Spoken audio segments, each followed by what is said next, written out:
যদি ভোট কেন্দ্র দখল করতে চায় তারা যেন হাসপাতালে সিট বুকিং দিয়ে আসে। আমরা কামড়া কামড়ির রাজনীতি করতে আসি নাই, আমরা প্রতিহিংসার রাজনীতি করতে আসি নাই। এই জন্য এত মানুষ জীবন দেয় নাই। দয়া করে ভোটের আগের দিন 500-1000 টাকার বিনিময়ে কেউ কোন ধরনের জালিমের কাছে ভোটটা দিয়েন না। এটা 16 বছর আগের জনতা না, এটা 24-এর অভ্যুত্থান করা জনতা। এই জনতাকে সামনে রেখে যারা একটা ভোট চুরি করতে চাইবে তারা যেন বাসা থেকে শেষ বিদায় নিয়ে আসে। একদম স্পষ্ট করে বলে দিচ্ছি, তারা জানে মাঠে তাদের কোনো অবস্থান নাই। তারা যদি ভোট কেন্দ্র দখল করতে চায় তারা যেন হাসপাতালে সিট বুকিং দিয়ে আসে। এই বাংলাদেশে কাউকে কোনো অপকর্মকারীকে আর ছাড় দেওয়া হবে না। কিন্তু আমরা এটাও বলতে চাই, আমার এই তেঁতুলিয়া উপজেলায় আজকে যদি 50 জন বিএনপির ভাই আমাদের কথা শুনে থাকেন, আমরা কথা দিচ্ছি আল্লাহ যদি আমাদেরকে কবুল করে, আমরা যদি বিজয়ী হই, নির্বাচনের পরে আপনি যদি কোনো অপরাধ না করেন, পরের 5 বছর মাথা উঁচু করে সম্মানের সাথে আমরা একসাথে বেঁচে থাকবো ইনশাআল্লাহ।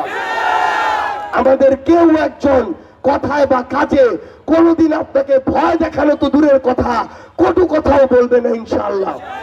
আমরা কামড়া কামড়ির রাজনীতি করতে আসি নাই, আমরা প্রতিহিংসার রাজনীতি করতে আসি নাই। এই জন্য এত মানুষ জীবন দেয় নাই, এই জন্য এত মানুষ রক্ত দেয় নাই। আমরা আপনাদেরকে আহ্বান জানাই, জনগণের যে রায়, সেই রায় আমাদের সম্মতি থাকতে হবে। একটা জিনিস শুধু মনে রাখবেন, আমার সংগ্রামী জনতা, দয়া করে ভোটের আগের দিন 500-1000 টাকার বিনিময়ে কেউ কোন ধরনের জালিমের কাছে ভোটটা দিয়েন না। 500-1000 টাকা সকালে আছে, বিকালে নাই, আজকে আছে, কালকে নাই। কিন্তু কোন জালিমের হাতে ক্ষমতা গেলে পরের 5 বছর প্রত্যেকের জীবন, এই দেশের ভবিষ্যৎ এই 5 বছরের মধ্যেই জাহান্নাম হয়ে যাবে। আমি আপনাদেরকে অনুরোধ করব, আপনারা আপনাদের জায়গা থেকে বিবেক বোধটাকে কাজে লাগাবেন। এটা আমরা কথা দিচ্ছি, এই তেঁতুলিয়ার শিক্ষা, স্বাস্থ্য থেকে শুরু করে অবকাঠামো উন্নয়ন প্রত্যেকটাই আমরা আমানত হিসেবে রাখবো ইনশাআল্লাহ।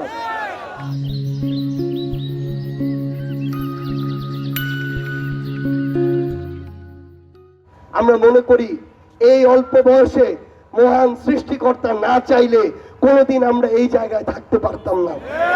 আমরা মনে করি এটা নেতাগিরি করার জায়গা না, এটা হচ্ছে একটা দায়িত্ব, এটা হচ্ছে একটা আমানত। আমরা জীবন দিয়ে ওসমান হাদির আদর্শকে সামনে রেখে মৃত্যুর আগে পর্যন্ত সেই আমানত রক্ষা করার চেষ্টা করব ইনশাআল্লাহ।